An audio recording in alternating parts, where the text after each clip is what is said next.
Humahataw, humahagupit, lumalatay na komentaryo sa himpapawid. 2x2. Walang takot sa paghimay sa masalimuot na isyu ng bayan. 2x2. Humahataw na mga balita at impormasyon. 2x2. Ating damhin, ating lasapin ang hagupit na 2x2.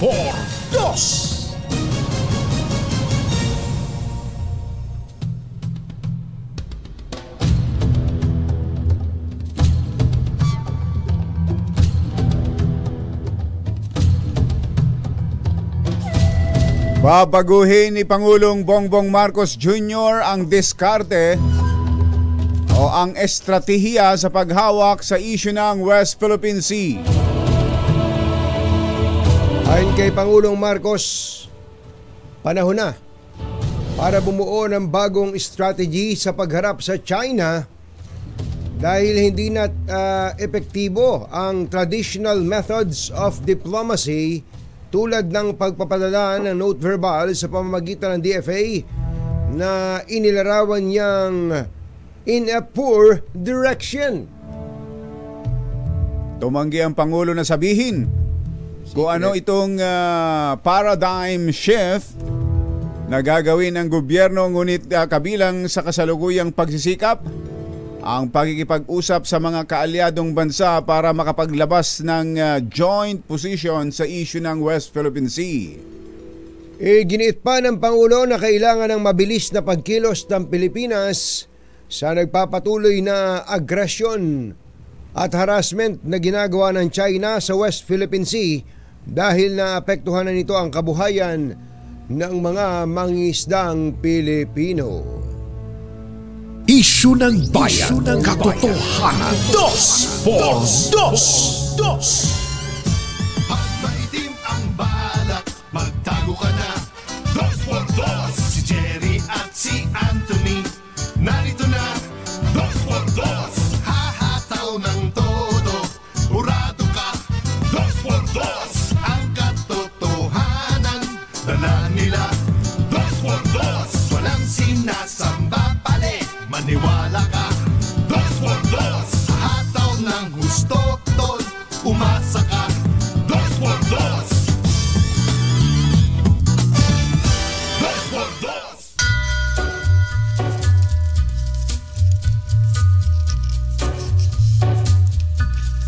Hi. Maganda morning. Lamig. Magandang umaga, bayan! Ito po si Jerry Baha. Ito po naman si Anthony Taberna. Muli pong sumasa inyo ang 2x2 sa umagang ito na Friday! Yuhuu! Kumusta kayo mga textmates, mga text partners, mga kapamilya, kapuso, kapatid, kabarkada, mga kapitbahay? Ang lamig ba ng panahon ay nararamdaman sa inyong mga lugar? Si Kong Angel kanina dito, kung Bachero, mukhang ramdam niya. At bago matapos ang kanyang palatuntunan, unti-unti na ring namamaalam ang kanyang boses. Para siyang nauupos na kandila. Pero minsan tuloy naisip ko, baka dinadramahan lang tayo ni Kong Angel. Palagay ko nga. Dahil sa... Mother, ano? Ang galing eh. Ang galing di ba? Yung bang, pero hindi, baka naman, ako naman, kasi alam mo naman ako kung Bachero, I always give the benefit of the doubt. Baka naman talagang sumasama lang ang kanyang boses, pakiramdam kapag sa sobrang lamig ng panahon. Pero nung sabihin niyang pupunta siya ng Japan. Nakon nga ako naisip ko, hindi kaya kwento, para bang setting the stage. Ang sabi nga, laying down the predicate. Alam ni Justice yan. Talaga. Biruin mong mapapakulot mo ng ganun yung boses mo habang papatapos kang magprograma. Kaya si Mother, awang-awa eh. Awang-awa. Muntik nang tumayo si Mother dito, sabihin niya, itabi mo, ako na. Kumusta po kayo mga kababayan? Kumusta ang inyong preparation sa holiday? Tapos Yan. na ba? Grabe ang traffic, grabe ang kahit saan ngayon, ha? Kaya dapat nakapaglalaan kayo ng sapat na oras dahil ang lahat ng tao ay nasa kalsada. Yes. May mga Cherry, may mga kababayan tayo na magaling yung bang naima-mindset na, no? Alam niya ma-traffic Alam niya kung dati-dati aalis siya na maaga. Aalis dati-dati, isang oras lang nadadali niya. Ngayon, magdadagdag siya ng isang oras. Isang oras pa. Iba nga, mas maaga pa. 2 oras pa. Total of 3 hours. Ganun nga. Para hindi na sumasama yung kalooban niya. At hindi na nag-iinit din ang ulo lalo na kung kapag nasa nagmamaneho kalsada. akong batsero, di ba? Yan. Naku. Yung bang pag may sumingit sa yung gano'n, Talagang lisensya.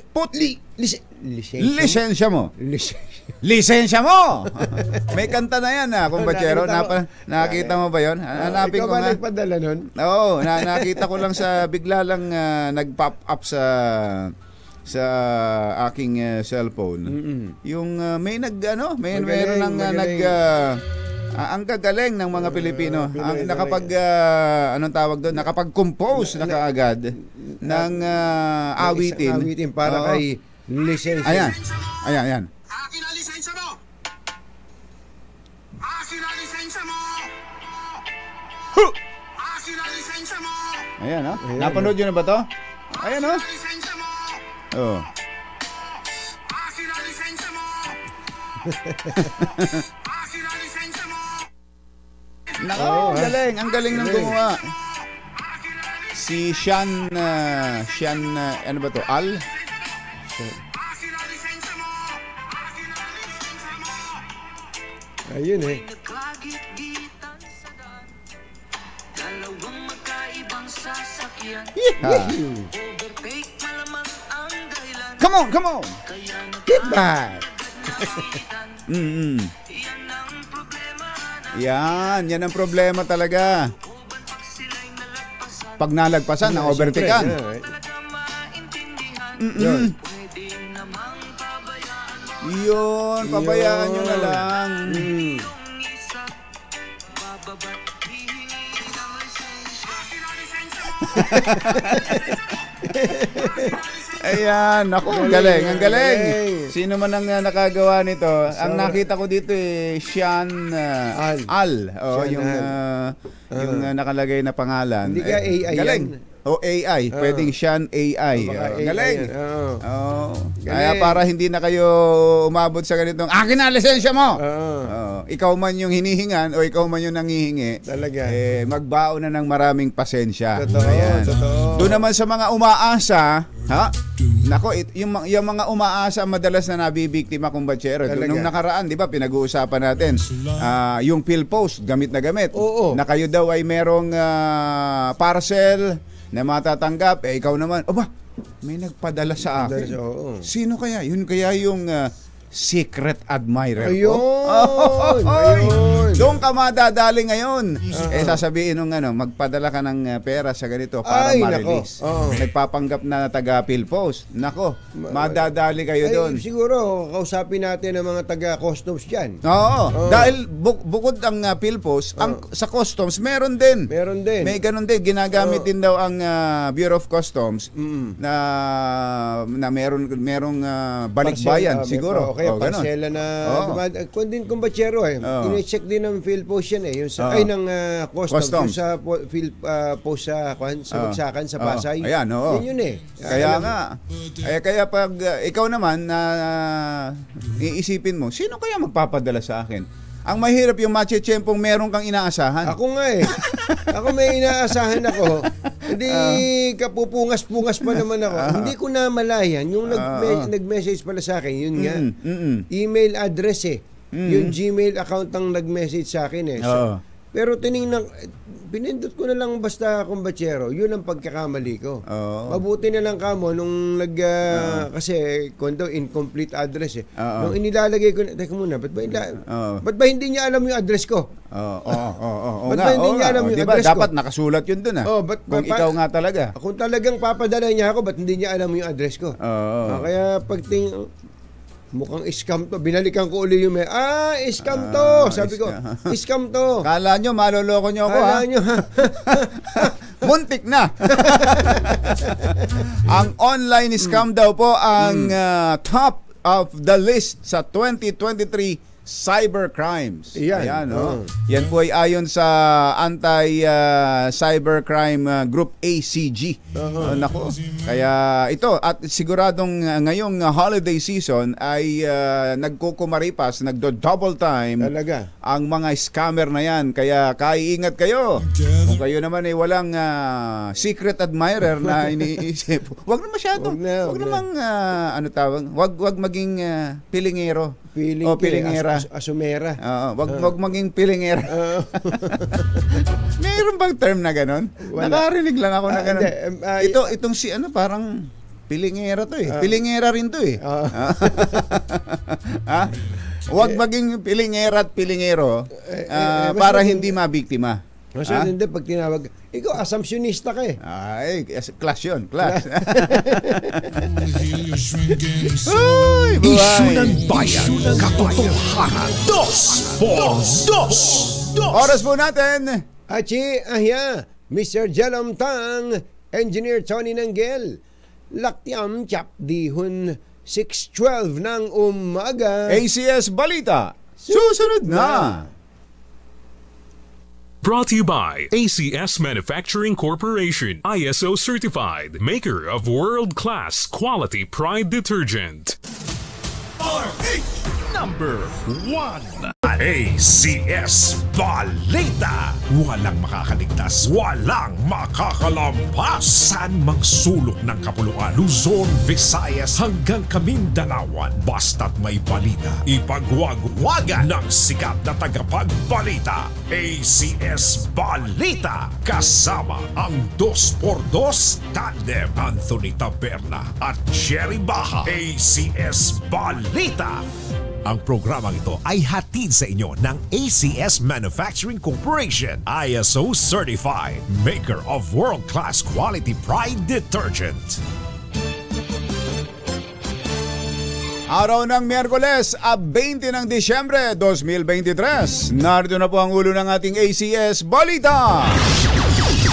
30 milyong pisong halaga ng puslit na mga luxury vehicles nasabat ng Bureau of Customs sa Misamis Oriental. Pangulong Marcos sa pinatunayan sa Japan trip na kampyon ng ekonomiya at paglikha ng trabaho. DENR nagbabala ng krisis sa tubig kung titindi ang El Nino sa pagpasok ng 2024. Lingguhang COVID positivity rate sa Metro Manila sumipa sa 21%. Sunog! Sumiklab sa isang residential area sa Maynila, isa ang sugatan.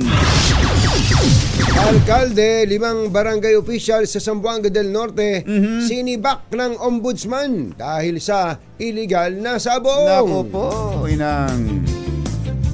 Magandang umaga Luzon, Visayas, Mindanao. Good morning Philippines. Hello world. Kami po ang inyong mga tagapaghatid balita. Ito po si Anthony Taberna. Ito po si Jerry Baha. At ito ang ACS Balita. sa atin muna ang ACS Good News. dalawang mamahaling smuggled vehicle sa nagkakahalaga ng 30 milyong piso ang nasabat ng Bureau of Customs sa Misamis Oriental. Ayon kay Customs Commissioner Benvenido Rubio, ang shipment na unang idineklara bilang used truck replacement parts ay dumating sa Mindanao Container Terminal sa Taguloan, Misamis Oriental mula sa Korea. Sa Korea. Noong December 12, Engineer Tony Nanggel, at naka-consign sa isang M. Aguilar Car Trading. Ayun. Ngunit nang buksan na ito, ang laman sa loob ay dalawang Porsche. Wow, Porsche pala yan. Yan, oh.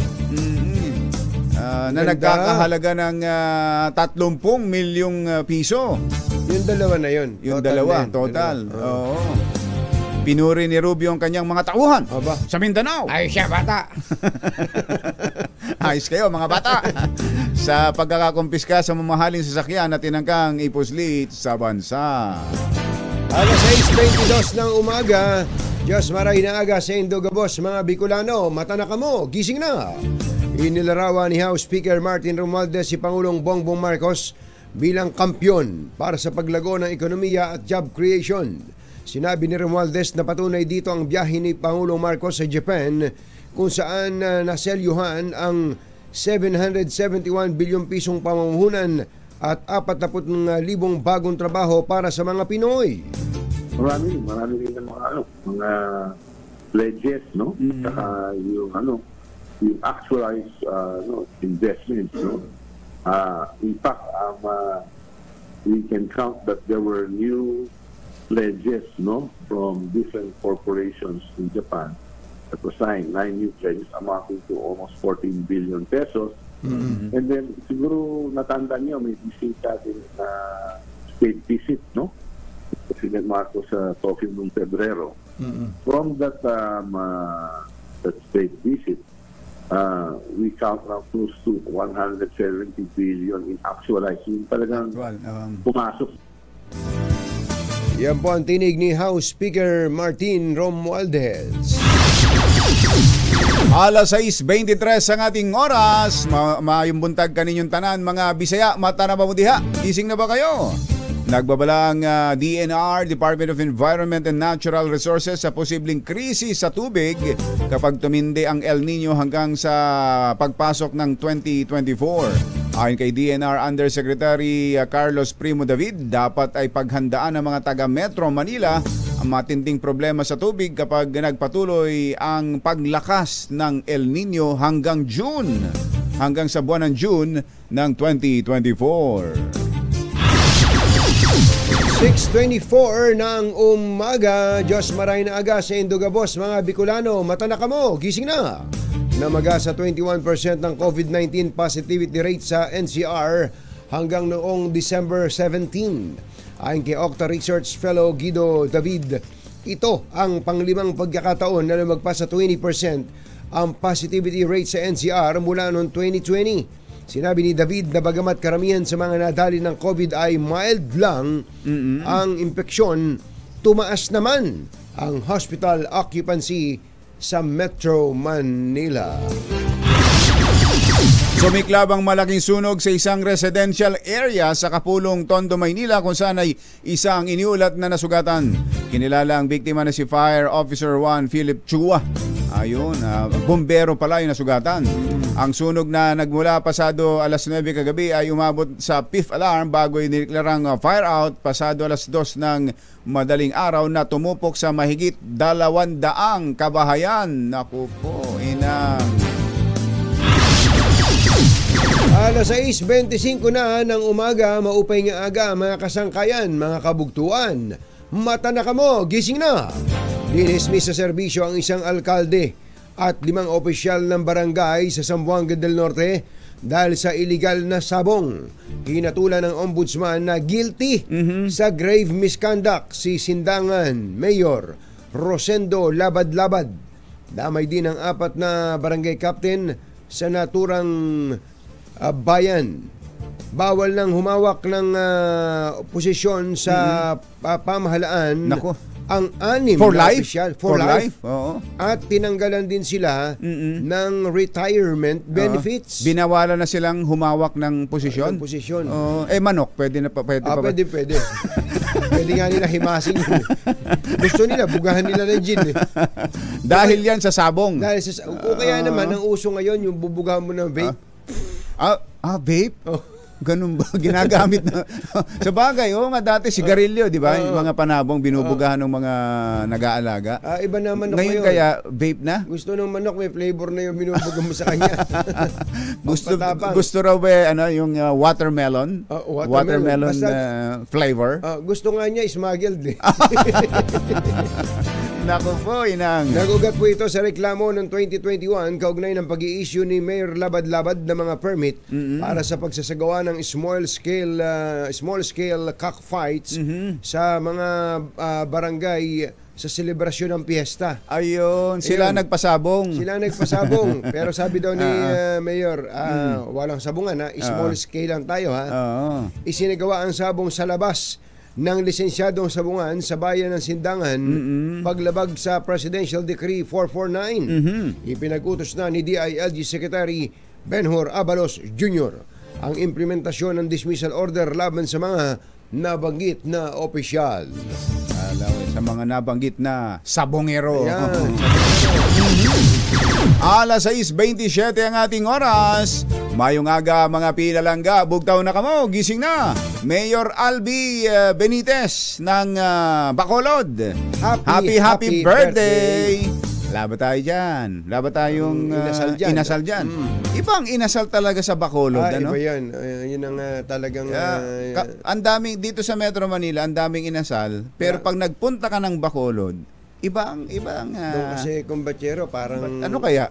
Parang simpleng barbecue lang sa kanyon sa Bacolod Kaya pero iba ang lasa. Iba. Kahit saan doon, kahit saan ka pumunta ron na inasalan, masarap. Totoo. Dito sa nakukuha naman ng timpla nun, di ba? Nakokopya naman. Nakukuha kumbatsero pero hindi binibigay lahat. Siyempre. May secret. Iba yung original Nako. Ayun. Puntahan ninyo ang Bacolod. Mayong aga, mga pinalangga. Bugtaw na kamo. Yan. At baka palagay ko may palibreng painasal si Mayor Albi Benitez dahil sa ngayon ay kanyang kaarawan. Susunod! Dito po! Napag-uusapan ng mga bawal. Ayan, may babala ang Department of Health sa mga bawal ngayong Kapaskuhan o pinaghihinay-hinay sa mga handaan. Ayan, at syempre, yung binanggit mo kanina. Yung may follow-up tayo dyan sa vape na yan. Totoo nga bang ginagamit na yan sa mga panabong? Hindi ba? Kaya ang sisigla daw ng mga manok ngayon sa sabungan. Nakakapag-vape na. Sabi kasi dati kasi ang sigarilyo masama sa kalusugan. Masama sa kalusugan. Ito ang pamalit, yung dahong vape.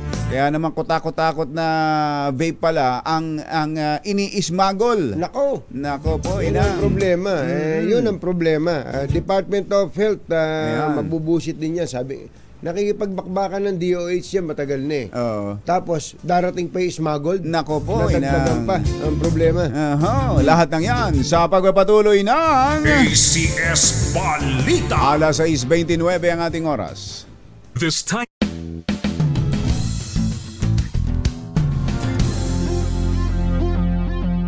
Bawat issue ay hihimayin at malalimang aaralin. Na iwan natin ang intelligence sa experts dun sa intelligence agencies ng gobyerno. Walang kontrobersyang palalampasin. Walang tanong na hindi sasagutin. So needless to say, sir, kasali pa rin ang smart natin. One-on-one, kasama ang mga politiko at mismong mamamayang Pilipino. Samahan niyo po ako tuwing linggo para alamin ang bawat katotohanan sa likod ng kontrobersya.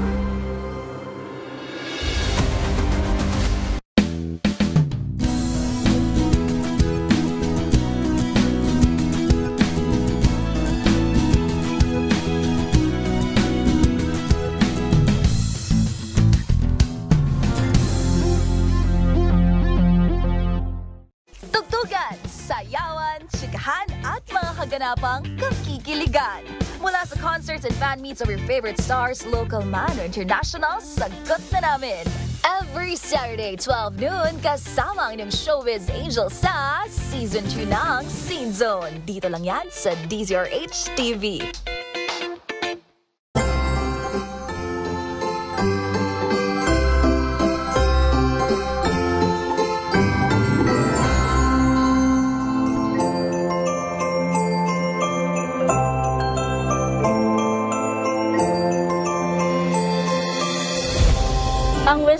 ngayong Christmas ay syempre good health para sa lahat. Para ngayong Pasko, hindi lang sana physically healthy ang lahat, kundi mentally healthy rin. Correct ka dyan, Match Point, Millie. Ako naman ang wish ko po para sa lahat ng mga manggagawang Pilipino ay matanggap na ang ano pa nga ba? Christmas bonus dahil deserve mo at deserve namin yan sa isang taong pagtatrabaho. Ako naman ang wish ko this Christmas, sana lahat ng pamilyang Pilipino masarap ang handa ngayong Noche Buena at saka yung mga bata. Sana ma-receive nyo yung ampaw at saka pamasko kina Ninong, Ninang, Mommy at Daddy. Pero syempre hindi naman importante na magarbo o yung grande yung celebration natin this Christmas. Ang importante, magkakasama at saka nagmamahala ng buong pamilya. Naku, tama ka dyan, Pam. Ako naman, ang wish ko this Christmas ay para sa ating mga kabataan na mabigyan sila ng mas marami pang opportunity na mag-lead dito sa ating komunidad. Ako, mukhang nasabi niyo na lahat pero siguro yung sa akin, world peace. Wish ko na sana matapos na yung kaguluhan sa mundo at magkabati-bati na lahat ng tao. At syempre, mamayani ang pagmamahalan ng bawat isa. Uy, very Miss Universe ka naman dyan! Kaya naman mula po dito sa DZRH News Television, Merry Christmas and Happy New Year!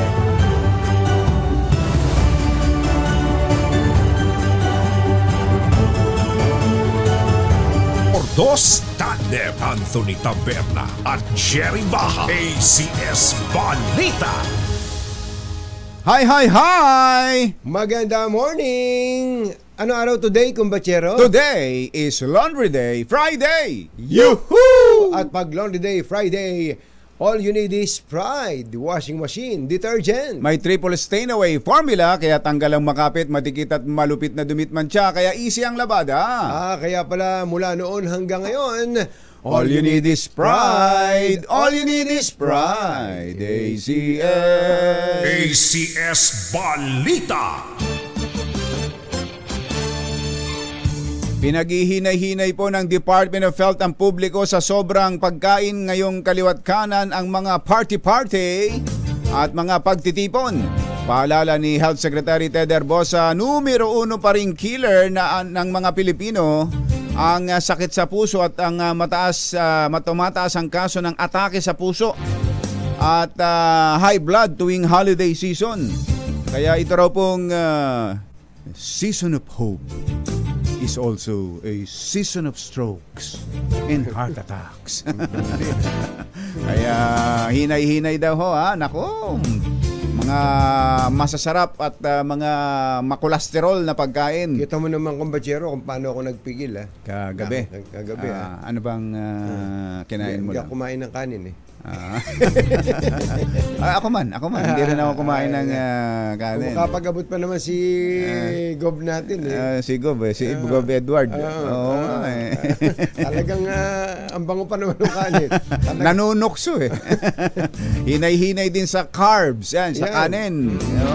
At isa pang masama sa kalusugan ang sigarilyo at itong ipinalit na vape na hindi lang pala masama sa kalusugan, masama rin sa ekonomiya. Yan! Follow up nga natin mula sa Bureau of Customs ang kanilang tagapagsalita, si Assistant Commissioner Attorney Jet Marunilla. Ascom, magandang morning! Si Ka Jerry at si Ka Tunying. Good morning po, Ka Jerry, Ka Tunying. Good morning po. Good morning sa lahat ng nanonood at nakikinig sa program, sir. Apo, bago lang dun sa mga smuggled na mga masama sa kalusugan na yan, i-follow up lang namin itong ginagamit din pala ang Bureau of Customs na mga nagpapanggap na mga, ano tawag doon, kumbachero, mga secret admirer ng mga taong gusto nilang biktimahin at padadalahan ng mga parcel o mga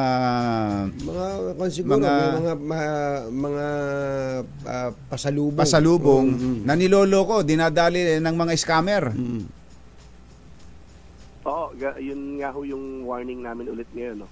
Ulit-ulit po kasi ito every time na may okasyon, Valentine's, especially pag Pasko din ho, no. Dumadami po yung reklamo sa amin, yung mga report ng insidente na nagve-verify po, no, kung may ganito kaming empleyado at ganito po ba yung proseso ng pagbabayad sa amin, no. Only to find out na wala naman po kaming ganung empleyado at wala naman po talagang ganung parcel. Malalaman po namin na nakapagbigay na pala ng pera yung na biktima po, no.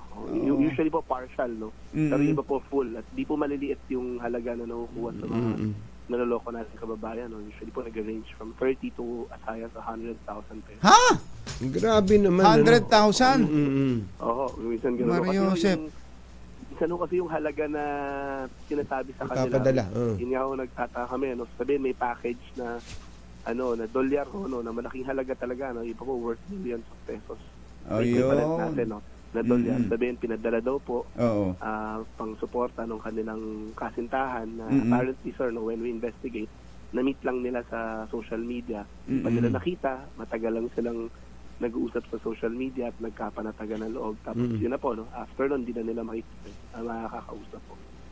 Ganun pala. Meron talagang actual na na communication yung bibiktimahin at yung manbibiktima. Oo. Meron po at saka po hindi rin po maiksi yung panahon ng pag-uusap. Usually po pag pino-profile namin at least po dun sa mga naimbestigahan namin rin po mag-span din po ng mga ilang months before po talagang kinukuha po yung loob talagang po nagbi-build ng relationship and then saka po dumadali ng ganun. So parang ang dating mag-meet up, ano ba tawag doon? Mag-uusap muna sa Facebook. Tapos mahulugan loob, parang magjowa na talaga kayo kahit di pa naman kayo nagkikita. Hindi naman pala totoong picture 'yon. Ayun, nako ganun pala So anong ang pogi-pogi nung nasa picture kamukha ni Attorney Jet. Ayan, picture, nakita mo yung picture. Tapos sino ba naman na hindi maaakit kung kabubae mong tao tapos makikita mo picture ang puti nitong si Attorney Jet. Ano payo mo, Attorney Jet, sa ganyang mga kababayan nating nabibiktima ng ganyan? Sa amin po, madali naman po yung pag-verify kung talaga may parcel kayo. Punta lang po kayo sa www.customs.gov.ph. Meron po doon link sa aming balikbayan box and parcel tracker. Kung lisiti mo pong parcel yan, pag in-input niyo po dun yung tracking number, lahat naman po yan, may tracking number dapat, tingnan niyo po ng tracking number, lalabas po dun kung lihiti mo po yan, lalabas po dun yung detalye ng kanilang parcel. Pinoproseso na po, kanina naka-examine or na-release na. Pag wala pong parcel talaga, lalabas po dun yung ang lalabas po dun resulta, no record po. Pag ganun po, i-refer niyo na po sa amin sa mga social media websites po namin. May private messaging capacity naman po yun. May mga nakamando po kami yung customer care service representative doon. At sasagot po yun, i-assist kayo kung ano yung necessary steps para ireklamo yan. Nagko-coordinate po kami sa NBI tsaka sa PNP, para po i-refer dun sa mga anti-fraud divisions nila para po maimbestigahan. Parang syndicated po yung nangyayari. Meron na po ba, Ascom, meron na po bang specific complainant dito na ipinursu yung kaso at meron po ba tayo nakasuhan? Meron pong mga nag-pursue ng kaso. Yung dati po, sa experience namin, may mga na-entrap po. Mga maliliit na tao lang naman. May mga taong specific na yun ang ginagawa. Gano'n ho ba kalit yung tao? Mga 4'11"? Ibig sabihin po, maliit na grupo lang. Small time lang. Pero this time po, parang ang angulo po tinitingnan namin is more on bigger syndicate. Kasi pare-pareho ho. Tapos pareho sa modus, parehas po yung modus. Tapos ngayon bank account na yung ginagamit nila. Dati Palawan, Gcash lang. Ngayon specific bank account na ho talaga, na ibinibigay. So para po maniwala siguro na talagang government transaction yung nangyayari.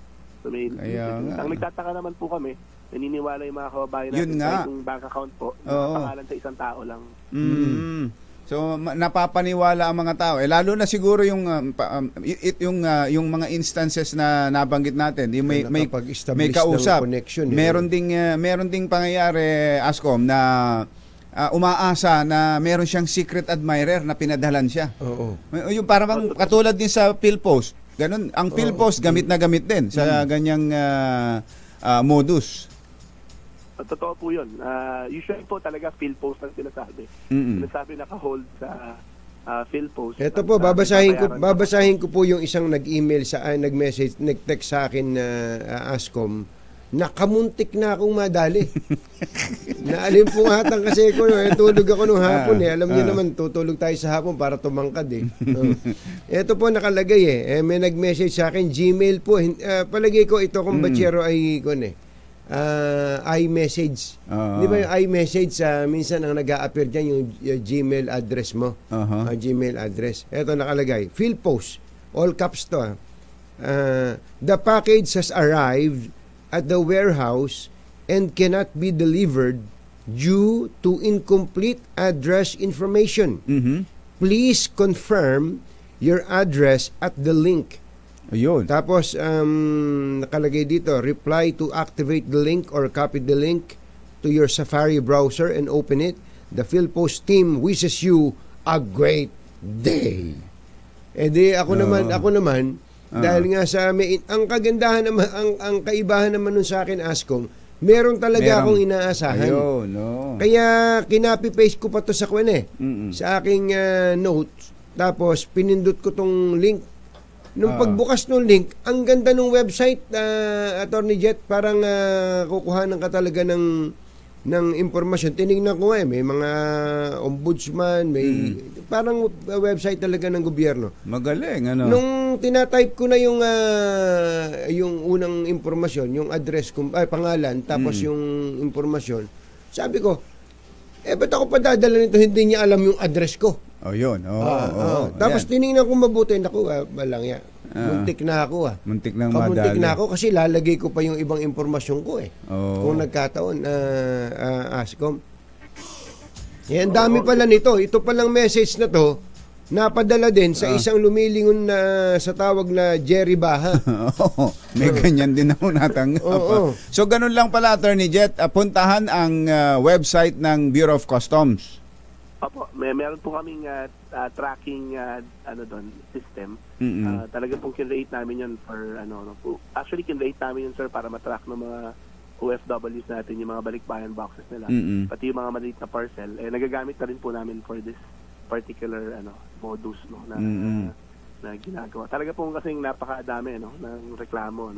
Sa akin, even sa akin sa private na social media ko, may nagbe-message na tapos kapag kinakausap ko, ang hirap din kumbinsin talaga na sa kanya na scam. Sinabi ko na taga-customs naman ako, minessage niya ako, nag-verify na ako, wala talaga. Talaga kong pinipilit niya kasi siguro dahil may relasyon nga po sila. Umasa na, napaasa na. Umasa na. Okay. Sabi kasi show money. Para magkita sila, Kumbaga parang gamitin mo yan para makakuha ka ng visa kasi magkikita tayo. May mga ganun. May ganun pa talagang modus Nabanggit nyo yung balikbayan. Kumusta ang dagsa ng balikbayan at maayos na bang naipapadala ka agad? So far po, for the past month na mataas yung kanyang volume dahil expectedly po naman, dahil magpapasko. Maayos naman po yung pagproseso natin. Halos yung mga kababayan ho natin siguro, at least for this span, natuto na gumamit ng mga forwarding companies na medyo reputable. Yung talaga pong may record na siguro nasubukan na nila. So, maayos naman po, wala pa naman po kaming na-experience na complaint na naipit sa amin o hindi pinroseso ng mga forwarding. Nakatulad nung dati, nung minsan may napakatagal na inabot na mga balikbayan boxes dyan naipit. Naipit.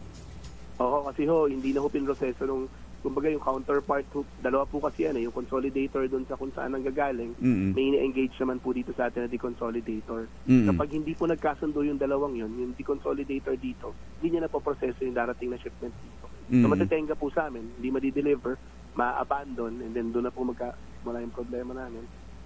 Magkakaroon kami ng prosesong legal para po ma-distribute isa-isa yan. Okay.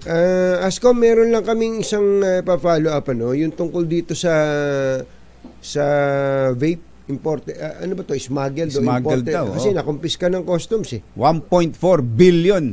Ay, matindi. Ang laki. Billion yan. 1.4 billion pesos na halaga ng smuggled vape. Dito pala ay nakumpiska ng customs sa pamamagitan ng isang letter of authority na inisyu ni Customs Commissioner Benvenido Rubio. Ayun, matindi. Matindi. Matanong ko lang, Ascom, pagka po ba may nakumpiska ang customs, ano ba ito, vape na to, ano po ba ang disposition nyo po dyan? Hindi ba yung iba sinisira pa ninyo, winawasak pa ninyo kapag ka napatunayang smuggled? Opo, no, kapag regulated items po, tapos wala siyang regulatory permit, no. Usually po ano yan, sinisira namin, no. With this instance lang, sir, we will have to coordinate with the Department of Trade and Industry. Sila po kasi yung regulatory agency dito, pati na po yung Bureau of Internal Revenue. And during the process po, mukhang meron pong mga registration sa kanila, no. Yun lang. Technically, iba po kasi yung lumalabas po dun sa pagsusuri namin, sa congressional hearing din po, lumalabas na iba po yata yung technical specifications na ni-represent natong mga taong to sa kanilang pag-register sa BIR at iba naman po yung nahuli namin. Yung laman po kasi, meron niyang technical specification, no? Kumbaga kung anong klaseng chemical yung nasa loob talaga, no? Mas mahal po kasi minsan yung isa doon sa isa. So mukhang nagkaroon po ng ganong misrepresentation doon. So pag ganun po, sa amin lang po, no, we will have to again coordinate with BIR and DTI. But initially, if that's the case, usually po ang ginagawa namin, destruction. But again, sir, no, yung manner of disposal, ang nagre-recommend po talaga niyan sa amin at ang ginag-guide sa amin is the regulatory agency. In this case ay DTI. DTI tsaka BIR. Kasi napakalaking halaga nito, 1.4 billion kumbachero, attorney. At ito raw mga finished product na, ibig sabihin ready for market na kaagad na mga vape ng ano itong brand na ito, Flava. Tama, Ascom? Yes, sir. Opo. Ano ho yan, no? May mga pods po. Yun yung umaga po yung mga electronic device nila. May mga laman na po. So, ready na po talaga yan. May mga markings na rin po, no? Ito yung disposable na na vape. Opo, karamihan po. Pag naubos kumbachero, tapon mo na lang. Hindi katulad nung dati na pinakargahan mo. Sinasalina. Refillable, binubuhusan ng may mga liquid. Ito pala. Oo. So ano ito? Ito bang Ascom ready na talaga for market. The market, ano? Distribution. I think yun na po yung sa tingin namin, sir, no, nung nahuli at least based doon sa report na binigay sa amin ng Customs Intelligence and Investigation Service, yung nag-lead po nung raid, yung disposition po nung mga produkto is ready for distribution na. May markings na ho siya. At ready na po, no? Wala na kailangan prosesong gawin pa. Yun ho bang kumpanya ay pwede siya, ano ba tawag doon? Lisensyado siya na mag-import ng mga finished product at ibenta kaagad dito na mga vape? Hindi po, no? Binerify po namin na hindi po siya licensed importer. So ano lang po yung lisensya niya? I think trading company lang po. Talagang company lang po. But sa amin po, wala siyang, at least for us, hindi ko po alam kung ano yung registrations with TTI. But at least for the Bureau of Customs, sir, wala siyang record of importation, wala pong ano. So walang, in other words, ito po ay talaga smuggled po ito, Ascom, ano? Yun po yung aming finding, sir, no? Kasi po, usually, pag ganyan, hinihinga naman po namin ng records of importation. Kung paano siya pinasok. Wala naman pong na-produce sa amin, no? Ito po ay na-dyaryo pa pala ng October 26. October 26. Ano na ngayon December 20 na. Magdadalawang buwan na. Baka ubos na ito. Baka ubos na yan. Baka merong humihitit na dyan sa bodega. Binababantayin nyo ba yan? Ito, sa Valenzuela to Combachero Pagka po ba ganito, bantay sarado ng mga tao nyo to o pinapaubayan nyo na lang sa mga gwardiya doon? Huwag kayong papasok dyan, ha? Hindi, sir. Selyado po yan, no? Tapos meron po kaming mga gwardiya dyan na sarili namin mga tao na nagmamano dyan 24/7 nakagwardiya po. May mga cases din po kasi kaming ipa-file, so pinapreserve din namin yan as mga ebidensya namin until po maging comfortable enough yung prosecutor na pwede na siyang i-dispose at hindi na kailangang bilang ebidensya po. No? At the same time, sir, of course, may mga may naging congressional hearing din po dyan yung ating House of Representatives. So, really, ginuwardyahan na. So, nakatitiyak at na pwede mong siguraduhin ngayon at sa publiko, Attorney Jet, na parang Mercury drug yan. Parang Mercury drug yan. Nakasisiguro ba kayo na 24 oras? Opo. na wala pang napunta sa market na mga smuggled na vape na yan? Yes, sir. Kasi po, pag ano man po yung manner ng disposal na gagawin namin dyan, no? May industriya po kasi dyan sa sa produktong yan. Meaning, wini-witness po yan ng mga legitimate industries, no? Dahil competition yan at medyo interested sila, we invite them as witnesses kapag kung tudurugin namin, nandyan po sila, no, to witness it. Para alam po nila na walang nabawas sa mga nahuli namin. Sa pagkakalala nyo po ba, Ascom, ito'y first time na may ganitong klase ng smuggling ng vape, na ganito ang volume o magnitude? Ganyang kalaki. Pinakamalaki po ito na nahuli namin. No? Yung usually pong nasatabat namin sa aming mga puerto at airports, manliit na packages lang, no? Ng vape. Pero ito po talagang laki, no? The largest pagdating sa produkto na yan na apprehend po ng Bureau of Customs. Sila din ang may-ari nung warehouse sa Valenzuela, yung Itoring Flava? Yun ang representation, sir, no? Flava yung Denka Trading actually, sir, yung isang partner nila, yun yung isa sa tinitingnan namin na may-ari yata o nagrenta doon sa sa warehouse na yun. Pero yung Denka Trading, wala ring lisensya para mag-import ng vape? Wala rin po. Wala rin po siyang lisensya para mag-import. Ano hong pwedeng, alibaw, sabihin sa inyo na baka naman pwedeng mapag-usapan na lang natin yan. Ascom, pwedeng madaan natin yan sa mauusok na usapan. may chance ba ho ba yan? May pag-asa pang yan from being mula sa pagiging illegal ay maging legal? Sir, kasi kung ganito po yung sitwasyon, at least ngayon po sa ebidensyang hawak namin, tapos dito sa sitwasyon natin na na-establish namin, wala po kasing kaming nakikitang paraan para pwede silang legally to settle, taxes na lang, and then pwedeng i-release. Kasi nga po, may fraud element, no? Wala naman po, hindi naman po siya simple lang na nagbayad ng mas mababang buwis. Talaga pong walang pinagbayaran dahil nga po smuggled. Pag ganun po, wala pong paraan sa ilalim ng batas na pinatutupad namin na makuha pa nila yung items through any other legal means. Ayun, manggagapang yan, Ascom. Considering, ang laki ng halaga, kumbachero. At baka may makausap yan ang mga nagbabantay doon, unti-unting ipuslet, Ascom. Marami pong nagbabantay hindi lang naman customs, no? Po yung tapos magbabantay pa kami. Alam niyo naman to si kumbachero sabi nga niya, pag may usok, may vape. Tama po, no? Marami pong interesado dyan sa nangyaring yan. So wala ho sigurong una hindi naman po papayag si Commissioner Rubio na gano'n, no? Wala hong, I'm sure very strict yung kanyang instruction, no? Pagdating dito sa items na to, no? At hindi rin po papayag yung customs sa may ganung mga usapan. So sa amin, no, dadaan kami sa proseso dito. We will coordinate with the regulatory agencies at kung ano yung isa-suggest nila na na manner of disposal, ayun po yung gagawin natin. And if distraction yan, sir, pag nagde-destroy po kami, naka-Facebook Live yan, sir. So public will also. So yun na lang inihintay nyo, yung DTI? Opo, mag-coordinate na lang po kami sa regulatory agency.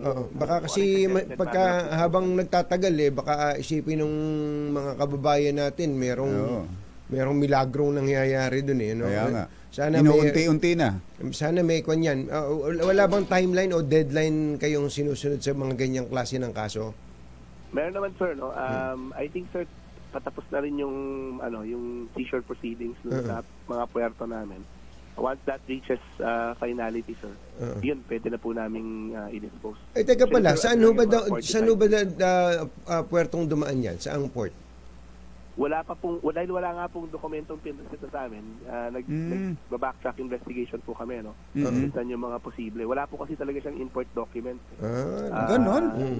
Wala talaga. Wala po pinakita kahit isang import document yan. Mga ano lang ho, no? Mga order slip, meron pong naipresenta na mga order slip galing sa China na doon nila kinuha. Pero yung import entry at bill of lading, wala pong ganong naipresenta talaga sa Bureau of Customs. Pero by air ba yan o by sea, attorney?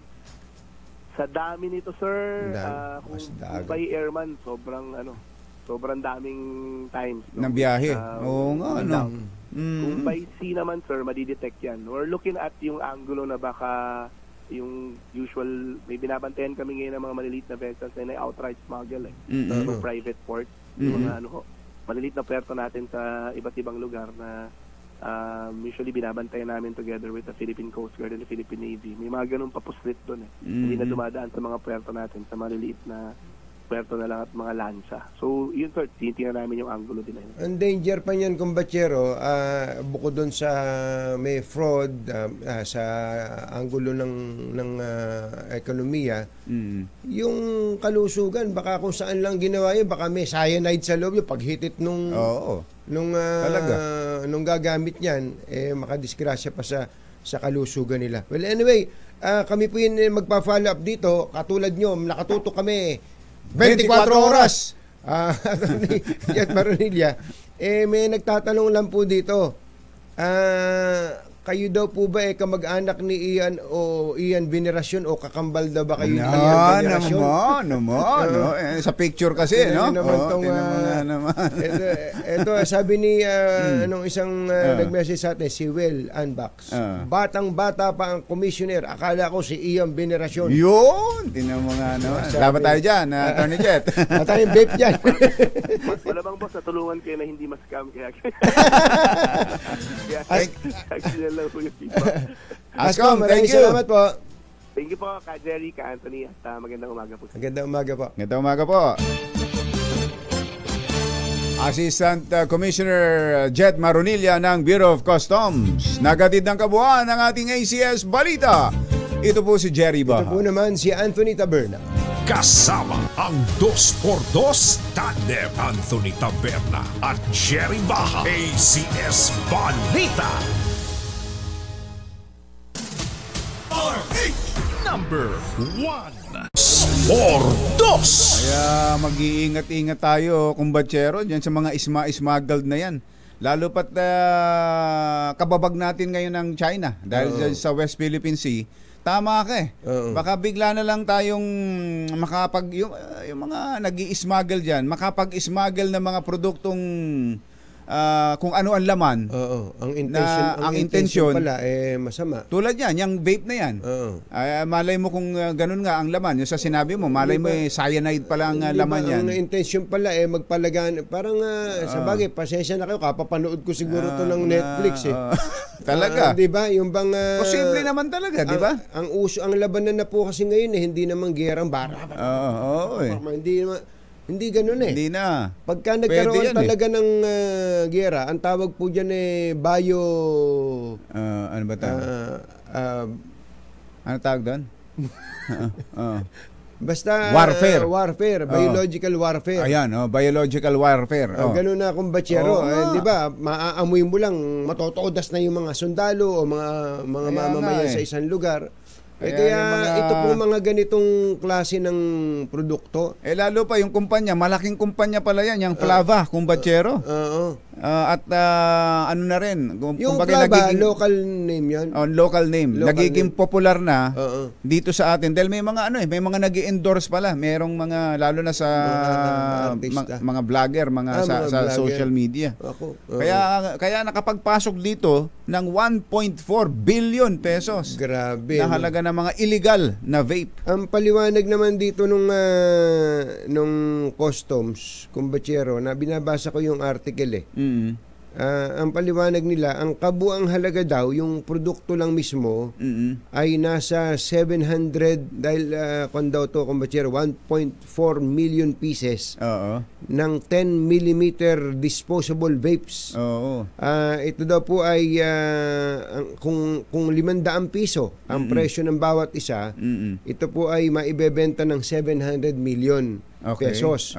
Kaya lang, kung papatungan mo ng excise taxes ng gobyerno at iba pa, aabot daw po ito ng ayun nga, 1.4 billion. 1.4 billion. Yan yung mga doon sa mga nakikinig sa atin, yun yung mga disposable na vape, iba niya malalaki kumbatsero parang nakabote, parang lalagyan ng pabango na mga ilan linggo, ilang buwan mong gagamitin na wala kang pinapalitan. Pero ito hanggang sa maubos na lang siya, tapon mo na.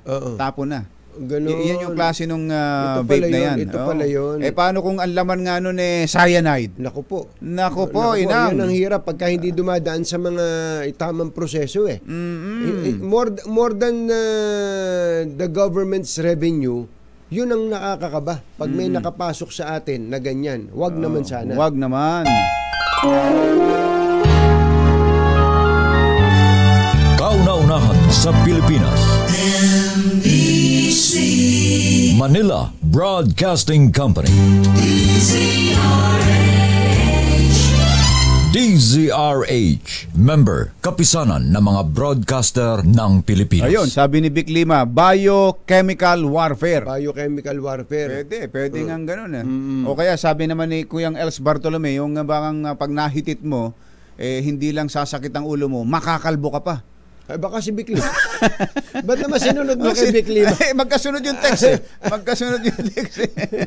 Kuyang Chris Nulod, magandang morning. Ka Jerry Labasan at Mr. Jalom Tang. Oras natin. Apopoy, 10 minuto na makalipas ang 7 ng umaga. Balitang bagong-bago. Balitang dapat alam mo. Balitang magdadagdag ng talino. Dahil bagong impormasyon, makibalita. Unang-una sa DZRH. Pangunahing balita. Kasama ang 2x2 tandem nina Anthony Taberna at Jerry Baha. Araw ng Miyerkules, 20 ng Disyembre 2023. Narito na po ang ulo ng ating mga pangunahing balita. 45% ng mga Pinoy kumpiyansa na magiging maganda ang ekonomiya ng bansa sa 2024. Online scam nangunguna sa listahan ng cybercrime sa bansa ngayong taon. 2 programa ng SMNI sinuspindi ng MTRCB. Kampo ni Duterte pumalag. Work from home isinusulong ng DOLE sa harap ng tumataas na kaso ng COVID-19. Speaker Martin Romualdez itinanggi na gusto niyang maging Prime Minister sa pamamagitan ng charter change. Diskarte sa West Philippine Sea babaguhin ng Marcos administration. Magandang umaga Luzon, Visayas, Mindanao. Good morning Philippines. Hello world. Kami po ang inyong mga tagapaghatid balita. Ito po si Anthony Taberna. Ito po si Jerry Baha. At ito ang pangunahing balita. Detalye ng mga balita sa aming pagbabalik. 7:12 ang ating oras. Muna at mga bagong balita sa DZRH. Pangunahing balita. Alas 7:15. Tuloy ang mga pangunahing balita. Dumami ang mga Pilipino na positibo na magiging maganda ang takbo ng ekonomiya ng bansa sa susunod na taon. Sa survey ng Publicus Asia, katumbas ito ng 45% pagbuti ng public outlook mula sa dating 43%. Pinakamaraming kumpiyansa sa North Central Luzon, sumusunod ay sa Visayas at sa Southern Luzon. May pinakamalaki namang ibinaba sa Mindanao na mula sa 50% ay bumaba sa 44% na lamang ang kumpiyansa na magiging maayos ang ekonomiya ng bansa sa susunod na taon. Nangunguna ang online scam sa listahan ng mga cybercrime sa Pilipinas na naitala ng Philippine National Police. Batay sa datos, nagkaroon ng halos 20,000 na kaso ng cybercrimes mula January 1 hanggang December 7, 2023 at 55% sa mga kaso ay online scam. Ayon kay Colonel J. Guillermo, ang Cyber Response Unit Head ng ACG, lumipat na ang operasyon ng mga scammer sa internet matapos na ipatupad sa bansa ang SIM Card Registration Act. Babala ng opisyal sa publiko maging alerto laban sa scammer, lalo na mga may online bank accounts. Dalawa ng programa ng SMNI ang hindi maririnig sa ere sa susunod na 2 linggo makaraang suspindihin ng MTRCB. Kasama ang programa ng dating Pangulong Rodrigo Duterte na Gikan sa Masa para sa Masa. Yung programa nila ni dating Pangulong Duterte at ni Pastor Apollo Kibuloy. At ang Laban para sa Bayan. Sinuspindi ang programa ng dating Pangulo dahil dito inere ng dating Pangulo ang umano'y banta kay House Minority Leader Franz Castro. Ang Laban kasama ang Bayan, programa nag-ere naman ng unverified report hinggil sa 1.8 billion pesos na umano'y gastos ni Speaker Martin Romualdez sa kanyang biyahe. Umalag si Attorney Harry Roque sa ginawang kanselasyon ng MTRCB sa 2 programa ng SMNI. Ayon kay Roque, malino na isang paglabag sa freedom of speech ang pagsuspende sa mga programang Gikan sa Masa para sa Masa at sa Laban kasama ang Bayan na kapwa public affairs program ng SMNI. Hinikayat ng Department of Labor and Employment ang mga employer na magpatupad ng work from home scheme sa gitna ng unti-unti na namang pagtaas ng COVID cases. Ayon kay Labor Secretary Bienvenido Laguesma, layo nito na maprotektahan ang mga manggagawa sa posible na namang pagkalat ng virus. Pinayon din ng kalihim ang mga empleyado na voluntaryong sumailalim sa swab test kung nakakaranas ng mga symptoms. Nagtakda ang COMELEC ng ikalawang bidding para sa bagong fully automated election system technology na gagamitin sa 2025 elections. Ito ay makaraang ideklara ng COMELEC na bigo ang isinagawa nitong bidding noong December 14 dahil ang nag-iisang bidder ay bigo na makakomply sa mga requirement na itinatakda sa batas sa procurement. Susunod! Dito po! Sino ito? Sinetchetech! Sino itong pinagbibintangang gustong maging Prime Minister? Kaya daw gustong baguhin ang konstitusyon. Totoo ba ito? At sino itong nagsabi na kung pwede lang mamili ng kamag-anak? Babae ito. May clue na kaagad. Lahat ng yan sa pagpapatuloy ng Pangunahing Balita. Alas 7:19. This time check is brought to you by Muna at mga bagong balita sa DZRH. Pangunahing Balita.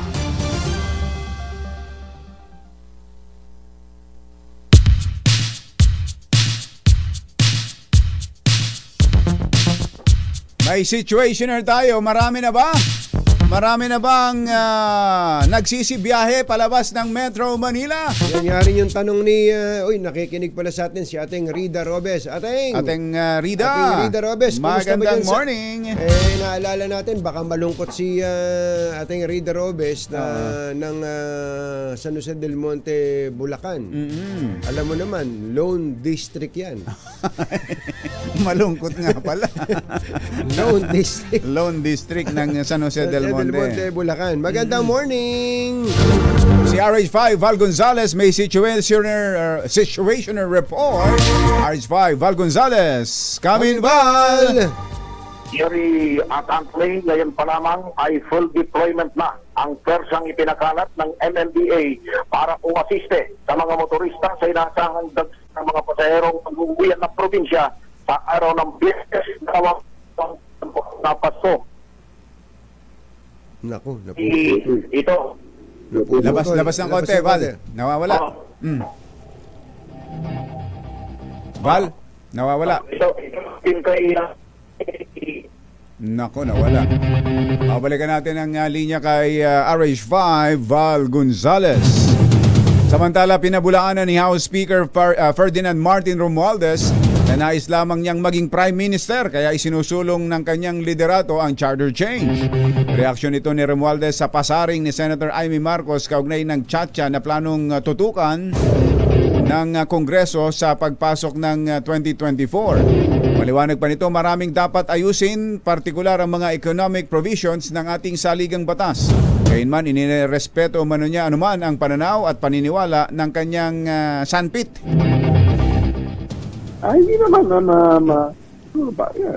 yan ang opinion niya. Hindi naman yan ang priority ng ating mga measures dito sa sa House. But she's entitled to her own opinions, whether it is right or wrong, naman, diba? Pero, kagaya nun tutol siya sa mahalika, so, napasa naman.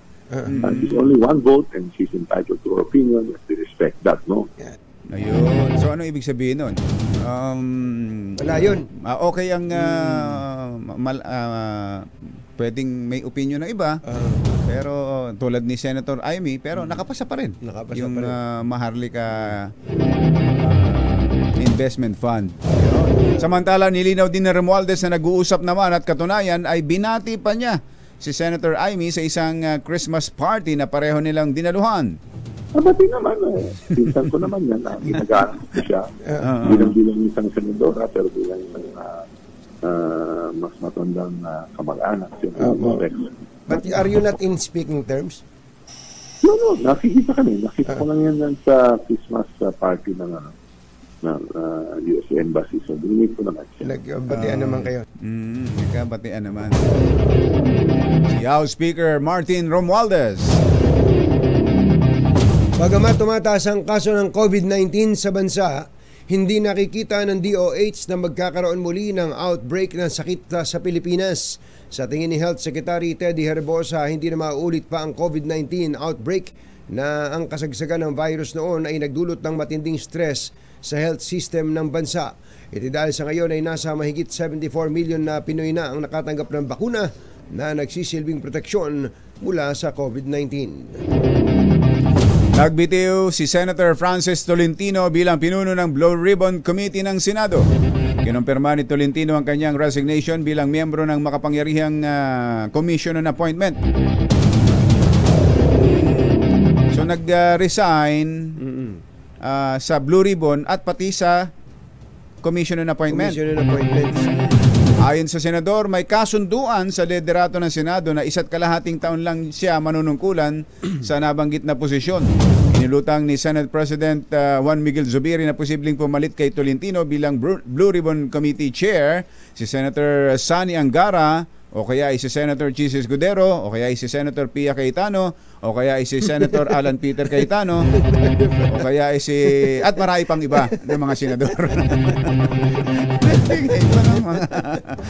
Nagbigay pa ng mga posible. Lahat naman pala. Gusto ko sana itanong kay Tol, nadamay na ba siya sa sumpa? Kaya sa Blue Ribbon. Sa Blue Ribbon. Oo nga, Ang mga chairman ng Blue Ribbon, kung natatandaan nyo, ito yung at least yung recent, most recent. Pagdating ng susunod na eleksyon. Talo. Ayun, Baka nakaramdam ng ganong kako si Tol Pero sabi ni Senator Tol, parang may agreement sila. May agreement pala. May agreement. Ganun. 7:30 na ng umaga, Chityam Pwa. Babaguhin ng Administrasyong Marcos ang diskarte nito sa pagsalag sa pambubuli ng China sa West Philippine Sea. Ayon kay Pangulong Marcos, katiting lang na progreso ang nangyayari sa diplomatic efforts ng gobyerno at patungo ito sa poor direction. Naniniwala ang Pangulo na kailangan ng bagong prinsipyo at estratehiya sa teritoryo upang hindi humantong sa aktwal na violent conflict ang tensyon sa pagitan ng China at ng Pilipinas. Sinabi ni Marcos na ipagpapatuloy ng Pilipinas ang ugnayan sa mga partner nitong bansa sa Indo-Pacific region para sa joint position sa pinagtatalunang teritoryo. Balikan natin si RH5 Val Gonzales kaugnay ng paghahanda sa inaasahang Exodus ngayong holiday. RH5 Val Gonzales, Kamin Val! Area Tantoy, ngayon pa lamang ay full deployment na ang persang ipinakalat ng MMDA para umasiste sa mga motorista sa inasang dagsa ng mga paserong mag-uwi ng probinsya sa araw ng Biyernes, 2 araw bago ang Pasko. Ito ayon kay MMDA Special Operations Group, Strike Force OIC Gabriel Go, ay dahil ang araw ng Biyernes, ang exodus ng mga pasahero ng asahan ng magdudulot ng dilubyong traffic dito sa Kalakhang, Maynila. Aniya, 2,000 mahigit na bilang ng personnel ang pwersang itinalaga ng MMDA para dito. Sabi ni Go, mula pa noong nakalipas na linggo ay araw-araw ng rush hour dito sa Metro Manila. Kahapon ay pinangurahan ni MMDA Chairman Atty. Romando Artes at MMDA Assistant General Manager David Angelo Vargas ang pagiging Santa Claus sa pamumudmod ng regalo sa mga motoristang mahuhuli at lumalabag sa batas trapiko sa EDSA paging sa Commonwealth Avenue. Para sa kauna-unahan sa Pilipinas, DCRH ako naman Val Gonzales, tuloy-tuloy sa pagbabalita, tuloy-tuloy sa serbisyo. Sama-sama tayo, Pilipino. Thank you, Val! Samantala, Shabu naman ito, nasamsam. Sa Cavite, RH23, Edwin Duque. Kamin, Edwin! Jerry Katonying Calaboso ngayon ay isang dating overseas Filipino workers OFW sa Taiwan nakarang masamsaman ng 8 kilo ng umano imported na shabu na nagkakalaga ng 55,200,000 pesos. Ito ay kasunod ng kontroladong delivery operation dakong alas 8 kagabi sa barangay Hulo Perez, bayan ng Teresa Martires. Base doon sa sinabing report na yun kay Pidea mula kay Pidea Pampanga Provincial Office dito kay Director General Moro Berhegio Lasso, kinilala itong naunang suspect na si Michael Florento, 36 years old, binaba dating OFW, residente ito ng Golden Horizon Country sa barangay Hugo Perez, Teresa Martires, Cavite. Sinabi ng mga operation team na dumating itong package na naglalaman ng crystal meth o shabu sa Port of Lacro noong December 17, 2023. Saan yan? Edwin, saan pinadaan yung parcel na yan? Sa Port of Clark. Sa Clark. Sa Clark. So, aeroplano. Naka-aeroplano yan. Aeroplano. Ayon sa mga opisyal ng PIDEA, ang mga parsela na naglalaman ng mga illegal o manong droga ay nagmula pa sa Long Beach, California, USA at ipinadala dito kay Florendo. Ang pagkakatuklas o ng mga pinagbabayal na gamot ay nagtulak sa PIDEA upang maglusad ng isang malakiang operasyon. Ang operasyon ay sinagawa ng magkasanib na persa ng PIDEA Pampanga Provincial Office, PIDEA Clark, AEU, PIDEA ICFES, Europa Customs, Port of Clark, PIDEA Cavite at ang lokal na pulisya. Ang mga na-recover na illegal na droga ngayon ay ipapadala sa PIDEA 3 Laboratory Section para sa forensic examination. Pansamantala namang nakulong ito sa Florida sa PIDEA 3 Jail Facility sa City of San Fernando, Pampanga. Ilang non-liable offense din ng Section 4, Importation of Dangerous Drug Act of Republic Act 9165 ang isasamba dito kay Florida. Ano yan, Edwin? Ano yan? Nakapangalan talaga sa kanya at siya ang nag-claim nung parcel. Kaya kanya nakapangalan at nung i-deliver na ito, bago ito controlled delivery. Pero naka-ano na to, pantay sa mga doon ng PIDEA at malalaman kung tatanggapin niya ito. Maluwag na itong tinanggap. Pinirmahan dito na sinagawa yung pag-aresto. Ibig sabihin, ini-expect niya na talagang meron siyang package. meron sa package at baka kasi gamitin din yan talaga eh. Yung pinag-uusapan natin kanina, Edwin, na kumbatsero, na may mga nanloloko na kunwari meron kang package, baka yan droga, papadala din ginagamit din. Baka ganyan din ang ginagawa. At saka hindi tayo naalala mo yung anak ni Secretary Boying Remulla. Oh, di ba? Ganun din yun. Ganyan yan eh. Diba? Tinanggap din eh. Tinanggap din. Tinanggap din. Kaya nang absuelto yun.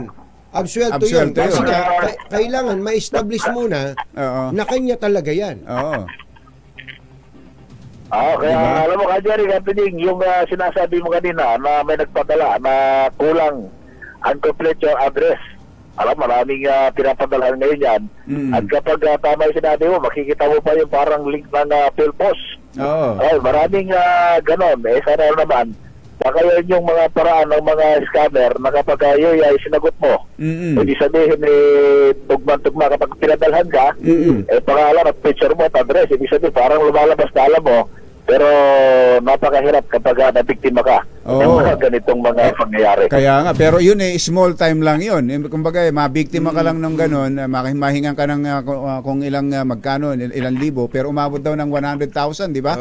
Sabi ni Attorney Jet. Pero itong sinasabi natin na to, Edwin, halimbawa lang, ito senaryo lang. Halimbawa, binibiktima ka nga nung sindikato. Sindikato, wala kang kamalay-malay, droga pala yung papadala sa iyo. Tapos ikaw naman na si Pilingera, feeling mo merong nagpadala sa iyo ng secret admirer mo, pinadalang ka ng ganyan. Tapos pagpunta doon, halimbawa hindi alam ng PIDEA na drugs yan. Halimbawa hindi alam pagdating doon, kukolektahin nung talagang may-ari ng droga yung kanyang parsela. Yun ang sinasabi natin. Pwede rin mangyari talaga yung gano'n. Pwede rin. Kaya nga ito dapat ma-establish mabuti ng PIDEA kung ito bang tumanggap. Yung tumanggap, siya talaga ang may-ari niyan. At ini-expect ba niya talaga yung droga na yan? At droga ba talaga yung ini-expect niya? Ano ba ang pagkatao ng taong tumanggap na yan? At Cavite din. Kaya nga, Jerry, habang pansamantalang nakakulong itong si Florendo sa San Fernando, Pampanga, PIDEA, nagkakaroon ng malaliman pa rin investigasyon itong tanggapan ni Director General Moro Virgilio Lasso. Kung mas lalaliman pa kung saan talaga nanggaling ito, lalo na galing sa US, California, magkakaroon pa ng mas matindi pa investigasyon para matuntun at ito sa pagkita-ugnayan na rin ng mga foreign police. Bali yung suspect ay taga 13 Martires, Cavite. Siya mismo nagpunta sa Clark para i-claim yung kargamento. Yes, siya mismo yung nag-claim dito. Kaya pero bago yun ay parang isinilalim na sa surveillance operation. At kung maluwag niyang tinanggap ay dito na sa pinusasan. Pero naman, nagkakaroon na rin ang idea na malalim na investigasyon dito. Edwin, pasensya ka na, nalilito ko no? Saan ba nasamsam? Sa 13 Martires, Cavite o sa Clark? Ang operasyon kasi sa Clark, Pampanga. Pero itong suspect na sinasabi, taga 13 Martires. Taga 13 Martires lang siya. Hindi doon nasamsam. Sa Pampanga ngayon, itong suspect. Kaya sa Pampanga siya nakulong. Okay. Thank you, Edwin. Okay, back to you, Jerry Katonying. RH23, Edwin Duque. 7:39 ang ating oras. Magbabalik pa rin ng mga pangunahing balita. This time mga bagong balita sa DZRH. Pangunahing balita.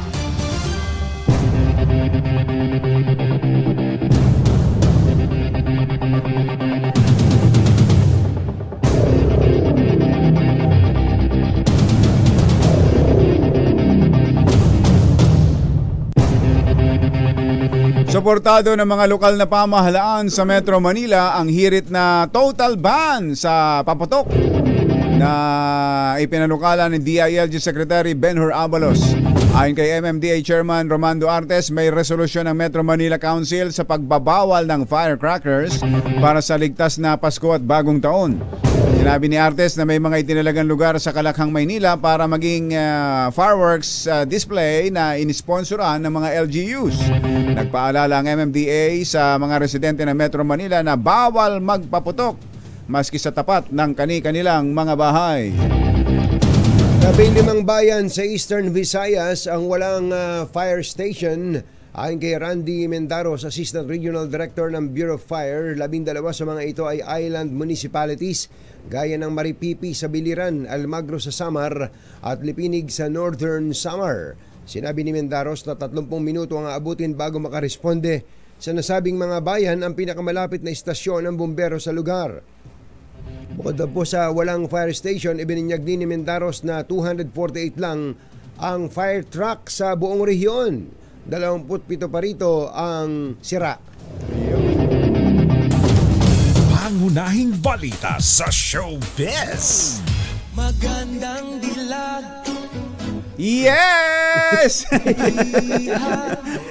Yes! Sino ito? Sinitch-itich. Ano yung, report sana ni Marley? Sino daw ba yung veteranang actress na hindi nakapag-promote ng pelikula dahil nagka-COVID? Ay, kawawa naman. Talagang valid naman ng valid reason yan. Oo, kapag may sakit, kahit pa nga hindi COVID, basta't nagkasakit, talagang valid yan. Pahinga muna. Sa bahay muna. Kahit ba ano lang yan trangkaso o kaya lagnat o sinat o ubo para hindi ka na rin makapagkalat, di ba? Yun ang importante. Hindi ka lumala at hindi ka na rin makapagkalat. Oy, happy 35th wedding anniversary pala kay Ka Erning Alba at kay Ate Helen. Ka Erning, Ate Helen, happy wedding anniversary po sa inyo. 35 years ka na palang nagtitiis Ate Helen. Ka Erning. Si The Mole, si Manny The Mole Kasaklang ay kauuwi lang pala. Saan ba galang ito? Kasoji Jimenez. Si The Mole. Wala bang pasalubong dyan? Ayan. At si Miguel Alfonso Lima ay birthday bukas, magbe-birthday.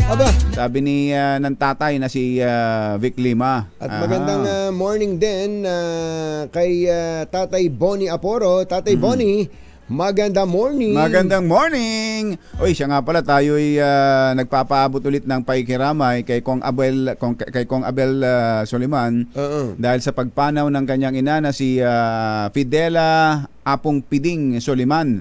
Namatay po nung December 13. Ang mga labi po ay nakalagak diyan sa St. Louis Memorial Chapel sa Tierra Santa Mabiga, Mabalacat City, Pampanga. Ang libing ay sa Biyernes, December 22, alas 2 ng hapon. Ayan, nakikiramay po kami. At happy birthday pala uli. Bati ulit tayo ng happy birthday habang hinihintay natin si Morley sa damdaming bayan. happy first birthday pala sa ika-4 na apo daw niya, si Theodore Alexander Kilala Kayago. Happy birthday sa iyo. Binabati ka ni ARTA Director Kuya Rabin Kilala. Ayan. Si Engineer Danny Robles pala ay nagbe-birthday din. Pagbati sa iyo, Engineer, ay mula kay kina June Monastrial at Cesar Monastrial at kay Eric Dastas. At magandang umaga rin po sa mga taga Romblon ngayon. Kumusta na ba si Kong Bud? Si Kong Budoy. Kong Budoy, kumusta na po kayo? At binabati po kayo at kinukumusta ni Kuya Johnny Santos. Yun. Pangunahing balita sa sports. Binuhat ni na Kawhi Leonard at Paul George ng ang Los Angeles Clippers kontra Indiana Pacers sa NBA basketball game. Nagpasok si Leonard ng 28 points habang 27 points naman ang pinakawala ni George upang talunin ang Pacers 151-127. Nagsalpak naman si James Harden ng 21 points sa fourth quarter para tulungan ng Clippers na sungkitin ang ikawalong magkakasunod na panalo sa NBA. Pangunahing balita sa kalusugan. Nagbabala ang World Health Organization na posibleng muling kumalat ang monkeypox sa mundo kahit inalis na ito sa Global Health Emergency status. Naalarma po ang WHO sa nagpapatuloy na outbreak ng monkeypox sa Democratic Republic of Congo at pagtaas ng naitatalang sexual transmissions. Ayon kay Rosamond Lewis, Technical Lead for monkeypox ng WHO, mabilis na kumakalat ang sakit sa DRC, dito po sa Congo, kung saan higit 13,000 ang suspected cases at mahigit 600 na ang namatay. Ipinaalala po ng opisyal na kumakalat ang mpox sa pamamagitan ng close contact sa infected gaya ng sexual activity, paghalik, paghinga, at maaari rin po itong maipasa sa tao ng infected ng hayop o ng infected na hayop. Kamakailan lang ay nakapagtala ang Japan ng kauna-unahang pagkamatay dahil sa mpox o monkeypox. Sa ibayong dagat, 127 ang namatay habang 700 ang sugatan matapos ang lindol sa Northwest China. Daming namatay, ano? Ayon sa local authorities, 155 o 155,000 bahay ang napinsala sa itinuturing nilang deadliest earthquake sa halos isang dekada. Pahirapan ang search and rescue operations lalo't nawala ng kuryente sa lugar at bagsak sa 5 hanggang 16 na 5 to 16 degrees ang temperatura. 5 to 16 degrees Fahrenheit. Naitala ang epicentro ng pagyanig 5 kilometro mula sa provincial border ng Gansu at Qinghai at may lalim itong 10 kilometro. Naghatid ng kabuuan ng ating mga pangunahing balita. Ito po si Jerry Baha. Ito po naman si Anthony Taberna. Jerry Baha at Anthony Taberna sa 2x2 sa DZRH.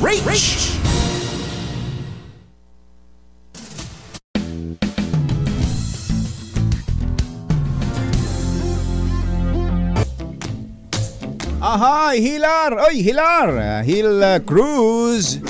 Kumusta ba si Master Paul Muscaret dyan sa Hogad family? Sana ayos na ayos lang mga ride ninyo dyan, ha?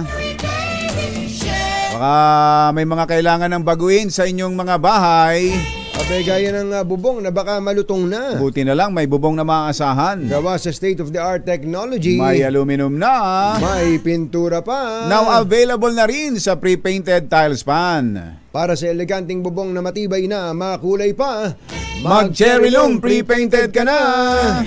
May kumbachero na ikwento ko na ba sa iyo na ang Singapore pala by 2025 ay makapagtatayo na raw ng kung ilan libong charger ng electric vehicle. Ganon.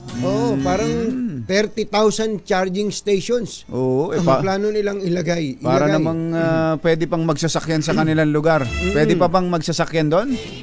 Basta e-vehicle. Baka aalisin na yung mga gasolina o diesel at papalitan na ng EV. Ayun. Yan na talaga ang papunta dyan talaga, no? Kaya meron akong nakita kahapon, BMW na talaga? EV.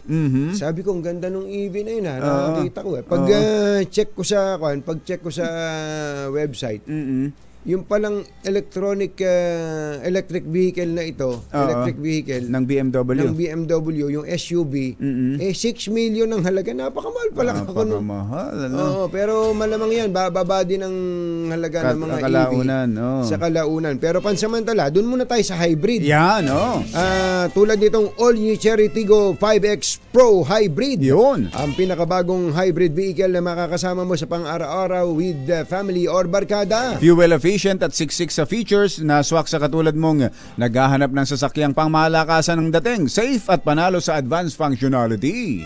Meron itong 1.5 liter turbocharged engine at 48-volt hybrid system na nagpapababa sa fuel consumption. Di ba? Suwabe sa kalsada, tipid sa gasolina. Secured ka dito dahil meron din itong 6 na airbags, full LED lights at double row daytime running lights, tulong para sa mas ligtas na pagbibiyahe. Gusto mo bang mag-test drive ng Chery Tiggo 5X Pro Hybrid?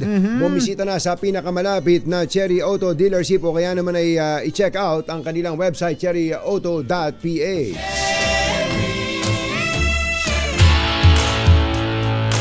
Ang tanong!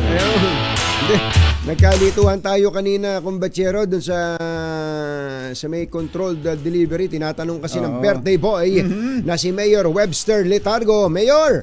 Oy, kumusta na si Justin? Diyan sa sa Lucena. Sa anong bayan sila? Bayan sa Quezon? Gumaka yata si sa Gumaka. Chaong. Manag-play ito.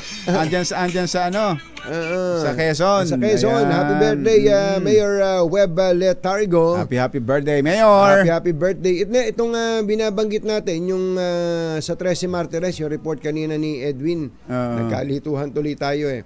So, yung controlled delivery ay kaya nga delivery, i-deliver doon sa kanilang bahay sa barangay Hugo Perez, 13 Martires, Cavite. Ayun. December 19 to yung controlled delivery at yung shabu na ito ay dumating sa Clark December 17. Ayun. Tinatanong ninyo, bakit nandun sa Kwan? Bakit nasa Pampanga?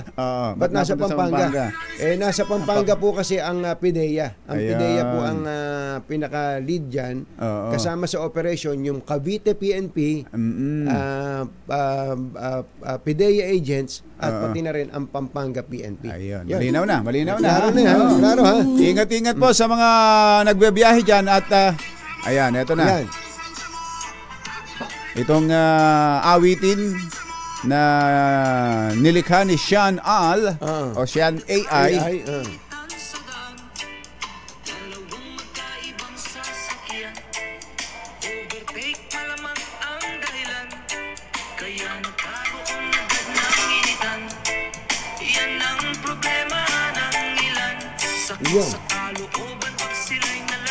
Ayun, nalagpasan, na-overtaken. Saan yung lisensya mo?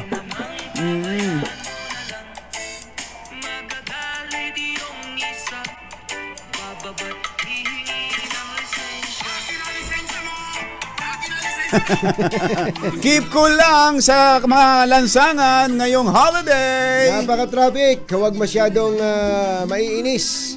Magbaon ng napakaraming malutong na pasensya. Bye! Happy weekend! Woo! Damdaming bayan! Susunod na!